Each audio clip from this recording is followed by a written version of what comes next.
hatuna imani kama mtumi hatakuwa kati baina yetu na Mungu, wala hiyo haihusiani na shirki, bali hiyo inahusiana na tauhid, ni min sulbi tauhid. Na ndio ukaona huwi muislamu kwa la ilaha illa Allah, unakuwa muislamu kwa la ilaha illa Allah Muhammadur Rasulullah. Wao wataka kumuondosha Muhammad kwenye shahada. Tauhidi si ni kumwamini Mwenyezi Mungu peke yake.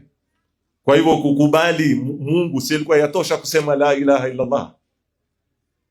Kwa nini lazima tuengeze Muhammadun?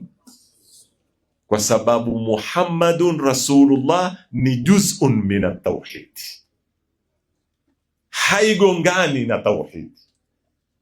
Kwa hiyo mtu asije kukwambia kumuingiza mtumi katika imani yako ni kuingia kwenye shirki, bali kumuondosha mtumi katika imani yako ni kuondosha Uislamu.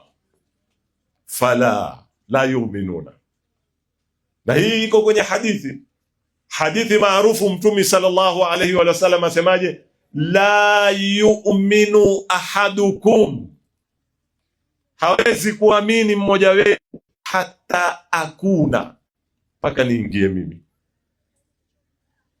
Sasa kwa utaingia kwa mahaba, utaingia kwa ittiba, utaingia kwa taa, utaingia kwa taslim, utaingia kwa inqiyad, utakapo kuingia, lakini lazima imani yaingizwe nani?